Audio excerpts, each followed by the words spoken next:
বান সাহায্যক লৈ কোনো ৰাজনীতি নকৰিব কোনো প্ৰবঞ্চনা। এইবাৰ ৰাজনীতিৰ মজিয়া পালেগৈ বান সাহায্যৰ প্ৰসংগ। কেইবাগৰাকী নেতাই বিভিন্ন ধৰণে প্ৰতিক্ৰিয়া ব্যক্ত কৰিছে, মন্তব্য দিছে। বান সাহায্যৰ বিতৰণ নিয়ম অনুসাৰে হোৱা নাই, বহুতে এতিয়াও লাভ কৰা নাই বান সাহায্য। 3খন জিলা পৰিদৰ্শন কৰিলে বিৰোধী দলৰ দলপতিয়ে। নাজিৰা সমষ্টিত কিছু পানী কমিছে, অথচ শিৱসাগৰত এতিয়াও বহু পানী আছে। চৰকাৰী ৰিলিফ পথৰ কাষত থকা মানুহে লাভ কৰিছে, কিন্তু ভিতৰুৱা যিসমূহ অঞ্চল সেই অঞ্চললৈ এতিয়াও গৈ পোৱা নাই ৱাৰ্ড ভিত্তিক ৰিলিফ প্ৰদানৰ যিসমূহ প্ৰয়োজনীয়তা আছিল, এতিয়ালৈকে তেনেদৰে দিয়া হোৱা নাই। বানত সাধাৰণ ৰাইজে যথেষ্ট সহায় কৰিছে। 3খন জিলাৰ প্ৰায় 100% লোক বানত আক্ৰান্ত হৈছে। চিষ্টেমেটিক হোৱা নাই সমগ্ৰ বিষয়টো, এই মন্তব্য বিৰোধী দলপতি ৱাজেদ আলী চৌধুৰীৰ।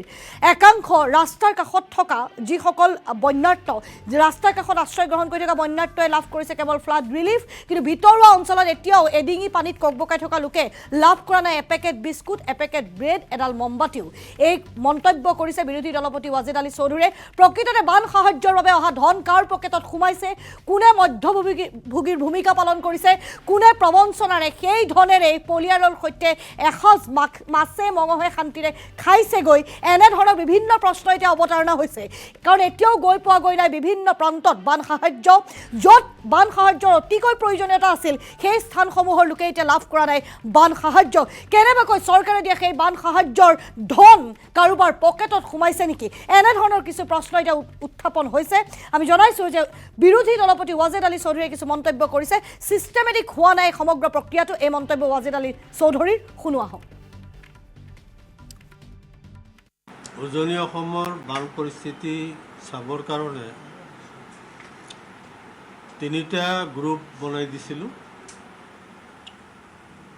এটা গ্ৰুপত মই নিজে আছোঁ, এটা গ্ৰুপত মোৰ ডেপুটি CLP JP দাস, আৰু এটা গ্ৰুপত নুৰ। মই নিজে শিৱসাগৰ জিলা, JP দাস চৰাইদেউ ডিষ্ট্ৰিক্ট, নুৰ হুদা যোৰহাট ডিষ্ট্ৰিক্টত আমি এনেকৈ ভগাই লৈছিলোঁ।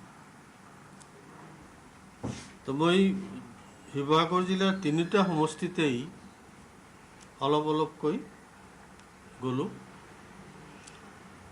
শিৱসাগৰত যিটো দেখিলোঁ,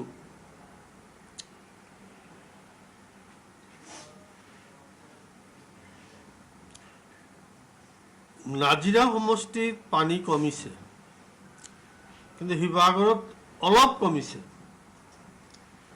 বেছি কমা নাই। কিন্তু নাজিৰা অলপ ভালেই কমিছে পানী।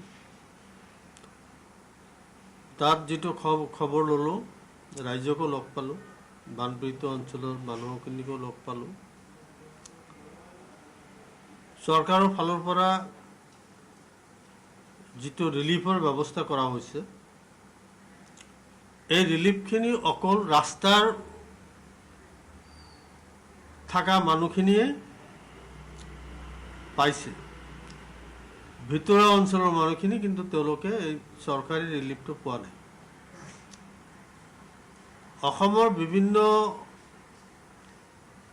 অঞ্চলৰ পৰা গৈ মানুহে যথেষ্ট বান সাহায্য আগবঢ়াইছে, সেইবিলাকো যথেষ্ট পাইছে। কিন্তু চৰকাৰী নিয়ম মতে ৱাৰ্ড ভিত্তিত যিবিলাক ৰিলিফ বিতৰণ কৰিব লাগিছিল, তেনেকুৱা